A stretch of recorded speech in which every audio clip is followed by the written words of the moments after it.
Hi, this is Vidhi again from Canada Mentors. Canada Mentors is a boutique recruitment firm. And today I have with me Harsimran, who is a senior software engineer with a leading EdTech company right here in Canada. Harsimran, would love to hear your journey, living in different countries, starting your journey from India, going to Europe, now in Canada, and then grabbing such a senior opportunity, with such a big name. So would you help us with the introduction of yourself, please? Hi everyone, this is Harsimran, and yeah, as Vidhi introduced me quite well already, I've been working as a software engineer for past 8 years now. I graduated from IIT Roorkee and I started working in a service-based company in Hyderabad. Then I moved to Bangalore, worked there for 2 years in a product-based company. Then I moved to Berlin and worked there for 3 years in a healthcare startup, and now here I have moved to Canada from the last year, and yeah, I did work in a smart home company, and now currently I'm working in Coursera, which is the EdTech company. Thanks for introducing me, Vidhi. Of course, I'm so happy to be doing this, Harsimran, with you. There are so many. I mean, there are such less women folk, and it's always good to hear from somebody who's done this. And I'm sure a lot of women right there will get inspiration to jump into a field like this and do stuff that very few women actually do. So, Harsimran, you mentioned you're from IIT Roorkee. What a prestigious college, university, as we call it, right here in Canada. Was that the reason that you started a career in software engineering? Yeah, it's an interesting journey actually. Yeah, I actually graduated in biotechnology. It didn't have a lot of software engineering in it, but we had some courses like bioinformatics, which involved a little bit of, working with software tools. Not really, I didn't work full-fledged on coding a project or anything like that, but I did use some software tools, and we did have to, uh, do a bunch of things here and there. But the thing about IITs is that the placement rate is quite high, and companies, especially when India is a IT sector heavy country, a lot of companies come to IITs and other prestigious institutions and also pick up candidates who are not from computer science background, and they uh, also hire those kind of candidates. The only, you do have to prove that you have the IQ to work at those companies. I was lucky enough to be picked by one such company called Zimoso Technologies. It's based in Hyderabad, and they were really kind to teach me for the first 3 months of my career how to do software development, and teach me languages, and before I could take up any real project. So that was really nice. um, I really got lucky in that respect, and that's how I got into software engineering.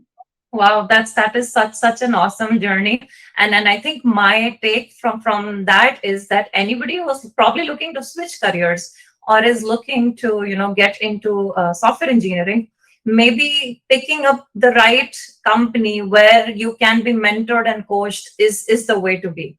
So even Yeah. if you not come from that field or space, but then if you can find an organization or people who are willing to take that leap of faith on you, because Yeah. obviously you have the right IQ, you have the right mindset, and the learning, you want to go, you're open to doing that. So picking up an organization that is open to teaching, I think that is something that probably could be done, right?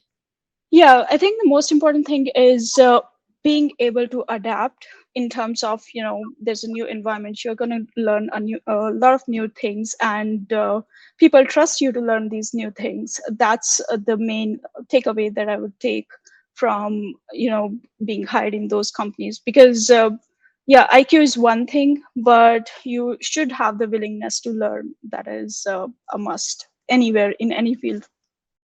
Simran, I have a question here for you in terms of the interview process. So obviously you worked in India, you worked in Germany, you've been in Canada for some time now. So how do you feel the interview processes are different amongst these three countries? I think um, I would say that most software companies are quite globalized in that way, because most of the bigger companies, they have offices that are based in India, or also in Europe, or and obviously North America. So interview process I found more or less is same. Um, Here, what I can say is I haven't seen a lot of take home assessments from companies. Even uh, I have seen a couple, but it was not as much as the companies back in India did. I remember when I was in my initial years of career back in India, I had to do a lot of take home assessments. And that was probably because I did not have enough to prove as an engineer because of my experience. So that's something I noticed. Now, what I also noticed, that's the coming trend in hiring, is that people are willing to go to routes which are non-conventional in order to match what they exactly need. Initially, companies like Amazon or Coursera, my current company, you would see that they would focus on algorithm questions more. It's valid for entry level positions still, but if you are going for senior positions, also look at other skills that you can acquire, like um, how do you do code reviews, how do you react to situations. Value based questions are also quite commonly asked these days. Yeah, system designs is other thing that's coming up. I did watch a lot of YouTube videos for that, but I think uh, if you compare different countries, interview process is more or less the same. It's more about the seniority level that you're going for. Right. Okay. Okay. I somehow have a feeling that in India, if they are hiring for a senior software engineer, not much attention is paid to mentoring or coaching. But here in Canada, when somebody is hiring a senior software engineer, they want to make sure that this person is senior enough and has mentored and coached other developers on the team before. Or if they haven't, then do they have the skill sets to mentor or coach the other developers who would be on the team? Did you feel that too? Yeah, I was, to be honest, I was not a senior when I was in India, so I cannot really comment on that. But I did notice that the senior engineers were mentoring us. But like in India, uh, there's a lot of startup culture. That means that they hire a lot of entry level devs with the, um, you know, uh, a couple of senior engineers that can guide them through that, and that's probably given. And uh, yeah, here one thing I noticed is that a lot of stress is given to the development of the person. So you have regular one-on-ones with your direct reports, or like or your managers. So, and they try to find ways so that you are happy in your job. That means that they care about your growth. That's something that I didn't see in India. Um, that is, I did not see a lot of one-on-ones back in India. That's not the culture. We did have a lot of, uh, sprint retrospectives where we could say things that we want to improve, but I didn't see a lot of stress given on personal growth. um, yeah, that's probably the reason they are also more focused on how, if a person is able to mentor a junior so that they can grow in their role. um, yeah, it has a lot to do with what I think. It might not be true that the talent is less and they want to keep that talent. In India, it's the other way around. So the jobs are less, but there's a lot of talent. So the companies tend to not care that much about the individual growth because they know that they can hire the replacement. Yeah, yeah, probably that is the reason. This never struck me before, but maybe this has something to do with it. Yeah, yeah, good point. Harsimran, you mentioned algorithm, you mentioned system design. So for the coding round, for the system design round, or for any other round, you mentioned code reviews as well. So is there any particular material or platform that you could recommend from your own experience to anybody who might be doing the same right now? Yeah. Um, I can I can probably tell from my experience that um, for practice of coding questions and algorithms and data structure, I found Lead Code quite helpful. I did have to take the subscription for the period that I wanted to prepare for my interviews. They also have free version, but I chose to go for subscription because that was more um, I could see the solutions of the problem, which I didn't want to spend a lot of time working on. um, Other thing was for system designs interviews, I mostly referred YouTube videos. um, for I think pull request reviews are something that you learn from your day-to-day life. There are some pull request guidelines that most developers are supposed to follow or agree to follow in depending on what kind of company do they work in.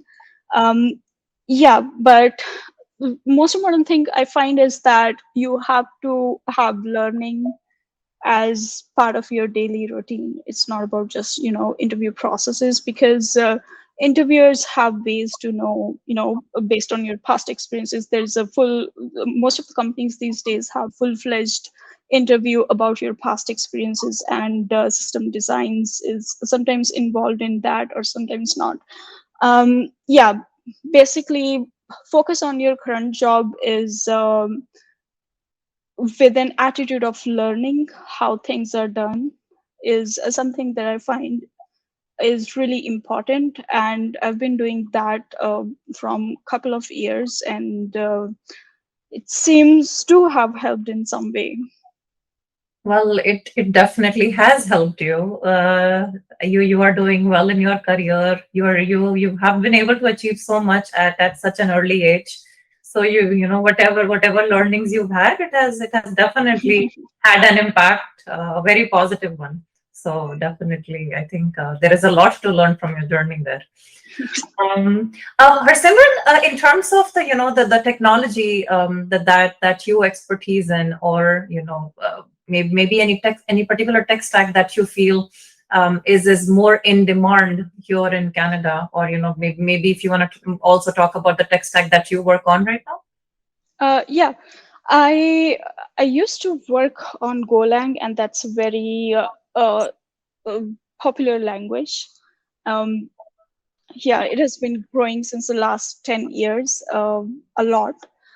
um, that used to be my main tech stack, but in my current company, the tech stack is a bit different. That's Java and deprecation mode right now. So Java and Golang, and obviously JavaScript, is something that I feel most of the companies are using. um, yeah, JavaScript is a language that you can use both on front end and back end. That's why it's very popular, and that's something that I also recommend to the people that um, ask me, I want to start learning coding, what language should I start with? um, I say it from the hireability perspective, that JavaScript is something that you can start with, because your options get broader when you are getting into the career, because you can be a front end engineer, you can be a back end engineer in JavaScript, and you can be full stack. Um, yeah, but yeah, there are other languages that are also gaining popularity these days. But yeah, about my tech stack. Okay. Yeah. I mean, if I think about all the clients that we work with, each and every one of them uses JavaScript. Like Mhm. literally everybody, and then mainly on the front end, everybody is using React. and Yeah. on the server side, it's Node.js. So that's Hmm. the usual combination that I get to see. But yes, I think if somebody is looking to change careers, looking to get into software engineering, or maybe exploring a boot camp, learning JavaScript could be the first step. Yeah. Harsimran, I mean, it's so great to hear from you, and I'm just in awe of all that you've done and what you've achieved. Would there be any tips for anybody who's in a similar journey, or maybe curious to explore software engineering, or just looking to relocate to Canada, or literally anything that you feel might help somewhere who's watching you right now? Um, yeah. One thing that I mentioned is if someone is looking to relocate to Canada, one of the tips that I give people is that you don't necessarily have to, go through the IELTS process. That's a normal way, obviously. Uh, Other thing is you can, as software engineer, if you are experienced enough, you definitely need to have 4 to 5 years of experience. But as a software engineer, you can also move to Canada.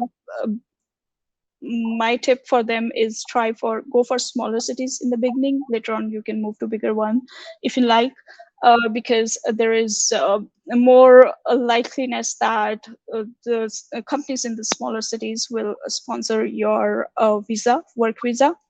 Other thing is um, yeah, like try to be adaptable when you're moving to a new country.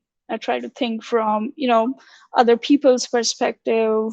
The good thing about Canada is that people here are very welcoming, and they are very tolerant to other people's cultures and traditions, so you will not feel very left out or isolated in any way. But it's also a responsibility to be always also be tolerant to other people's culture, and be adaptable in general. um, yeah, that's other tip. Yeah, other thing is keep on learning and exploring new things. One of the things that I've learned over the years is that you don't have to, always be hardworking. You focus on one thing and be hardworking in that particular area. You don't have to be the perfect person who wakes up at 6 a.m., do this, do that. And because if you invest so much energy in, all the things, then you're not able to invest your energy in one thing that you want to be good at. So, yeah, that's also one of my philosophies: focus on one thing, um, and try to accomplish it, because it does have a dynamo effect in your career. If you think about maybe 2 years or 5 years later in your career journey. So yeah. Well, those were such great points right there, Harsimran. Love the last point as well.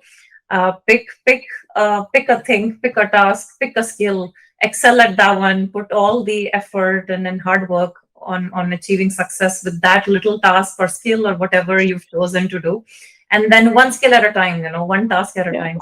And then Yeah. if you look at the broader scheme, like after 5 years, you've done so much already without even realizing how much effort went into it, because you were just focused on that one particular task or skill or effort.